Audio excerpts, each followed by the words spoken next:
Good morning, everyone. It is Wednesday, November 15th, 2023, 8:30 a.m. right here in Tucson, Arizona, which means it's time once again for our mindful moment. I'm Dr. Jonathan Zenz. I'm the spiritual leader at Unity of Tucson, a loving and inclusive spiritual center where we come to celebrate the joy that is life. And delighted to share this time with you on this Wednesday morning.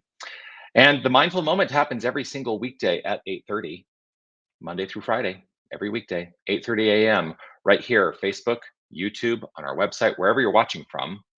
I choose to be here with you, and I choose to maintain that consistency because what I have found is that what I have found is that my consistency in spiritual practice has enhanced the quality of my life. So I share it with you in the hopes that it will enhance the quality of your life. Mindful moment is an opportunity we take to consider a spiritual idea and also engage in the practice of affirmative prayer together. Whether you're watching live or on the replay, hey, I'd love for you to post a comment. Let me know that you're here. I see some comments have been already coming through. Oh, I can take that away. And who is commenting so far? Sherry saying, happy day. Yes, indeed. Anita, hola from Anita. Grateful to see you. Reverend Jerry Stratemeyer, good morning. Good morning. Good morning. Grateful to see you. Love and blessings to you as well, Beth, and to all. Roberta, good morning to you. Anna, good morning. Happy to be here live today. Grateful to have you here live today. I do want to offer my reminder. You know what it is, but it's also still good to be reminded. Here's what I know about you. You are love. You are light. You are life. You are magnificent. Take that in. Get a sense right here in this moment of your magnificence. I know it to be the truth of you, and I welcome your acknowledging the truth of it for yourself, if that works for you. But I know beyond a shadow of a doubt that you are magnificent. So today, what I wanted to talk about is this idea, resilience. I want to talk about the nature of spiritual resilience because it can be very easy to get caught up in all the stuff of life, if you know what I mean. You know, like the stuff of life. Anyone have stuff in their lives? I think we experience stuff. There's another four-letter word that starts with S that I will not speak out loud, but you can probably imagine what word I'm thinking of when I talk about the stuff of life. Um, Here's the thing about the stuff of life.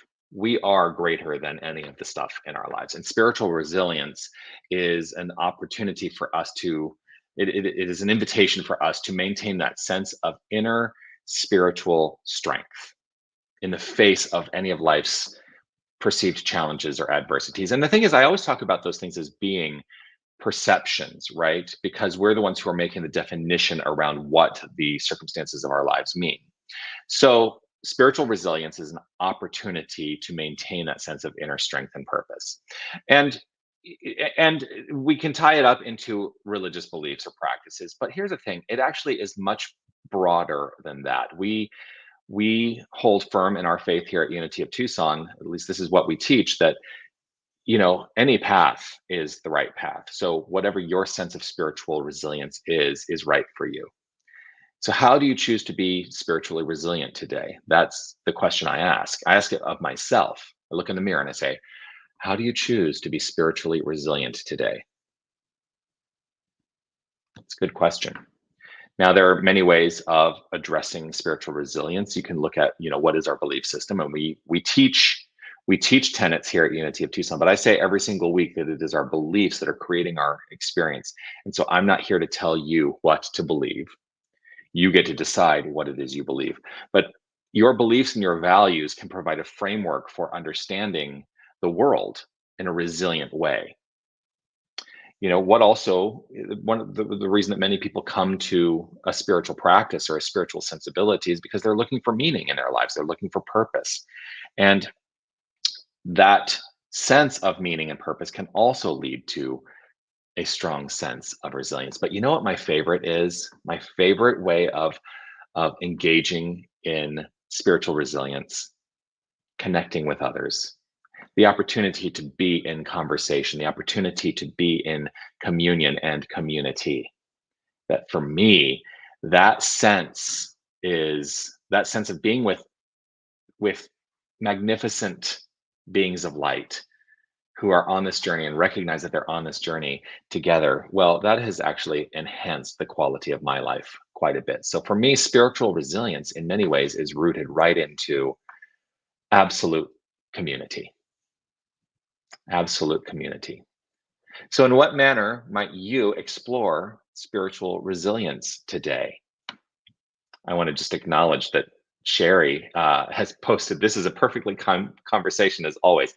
Sherry, I like reached in and I knew exactly what you needed to hear today. I do want to say hi to Reverend Marvis as well, as she offers her greetings. So today is all about spiritual resilience. How will you engage today? Well, part of my resiliency practice is affirmative prayer. And so I would love to have you join me in that practice right here and right now. Affirmative prayer, meaning that we're not supplicating and begging for something outside the self, that in affirmative prayer, what we are doing is we are stating our own sense of resiliency from the point of view of our identity. That's what we teach, that our identity is a divine identity. And as we claim and declare and realize, what we do is we set ourselves up to be infinitely resilient. So let's practice that together. What do you say? If you'd like to close your eyes, you're welcome to do so.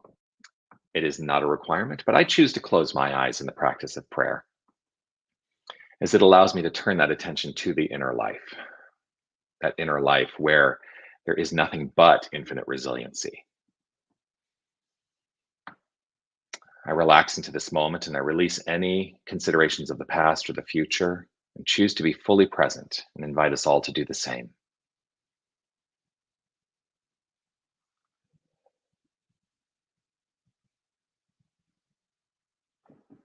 Right here in this moment, I am rooted in the awareness. I choose to open up in the awareness and to the awareness that there is only one infinite source. There's only one causative energy. There's only one thing going on. There's a quantum field of infinite potential and possibility. And I choose to understand it as best I can as God. I call it God, but I know that it is a field of infinite love, a field of infinite light, a field of infinite life.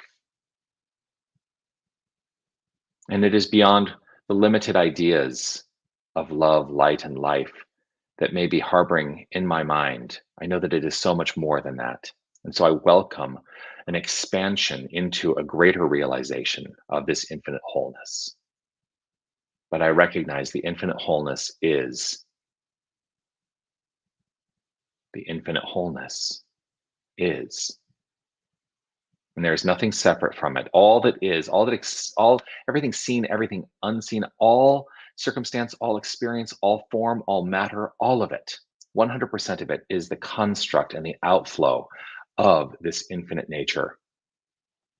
It is the quantum field that collapses on itself in the ideas that it has to create and express. God is, we are. For we cannot be separate from the infinite. God is all there is. God is all there is. And this is our identity. We are perfect in our expression of this wholeness. And so I know that there is within each and every one of us the capacity to open up and accept a greater understanding and expression of spiritual resilience. We are resilient in the understanding of who we are. I trust and hold firm that this is true, and I allow the unfoldment of this. I know that in the expression of connection to others, in the expression of understanding from my point of view the meaning and purpose of life, being, magnificence, and understanding that I am rooted and choose to be rooted in a belief system that says yes, yes, yes to whatever I impress upon this law of mind action. God is always saying yes. And so I am resilient in this understanding. And I express and experience resilience. This is the manner in which life unfolds. I choose to understand this as the manner in which life unfolds. And I simply say yes to it all. I welcome the outflow of resilience as the construct of my life, the expression of my life. And so, with gratitude and appreciation overflowing, I simply relax, trust, and know this word spoken is so. I let it be so, and I affirm it wholeheartedly and without reservation. I trust. I affirm this by saying, and so it is. And so it is. Always a delight to share this time with you. Always a delight to share the practice of prayer with you. Um, and there's so many other things that are always unfolding here at Unity of Tucson. One of the things I want to acknowledge is to say, hey, Broadway Christmas is coming up. Would love for you to get your tickets. You can get your tickets at unitytucson.com, our website, there's a link to it in the description of the video. If you're in a place where you're watching, you can see the description. Broadway Christmas is going to be an awesome night of entertainment with some of the heavy hitters in the scene in Tucson. Always grateful to share this time. Also, I want to let you, just as a reminder, that if you are in Tucson, you would like to join us tonight for Soul Flow. Sherry, you're on right now. Remind me, because it starts at 6:30. I can never remember if it's 6 or 6:30, but Wednesday nights it's at 6:30. Soul Flow right here in Harmony Hall at Unity of Tucson. It is an opportunity for the practice of yoga that then leads into the practice of freeform dance, led by Oscar Rodriguez and Sherry Hoffman. And it is an awesome experience. Would love for you to join us for that. So yes, come on down to Unity of Tucson, or come on up to Unity of Tucson, depending on your perspective. We're down or we're up. I don't know. That's it. All right. Marvis, I see you. Yes, you bought your ticket for Broadway Christmas. I saw your reservation come through. So grateful. I'm so excited. All right, peace and blessings to you all. Make your day magnificent. Know that you don't have to do anything. Just be you, wholly, 100% you. Yes, peace and blessings. Be well. Bye, everybody.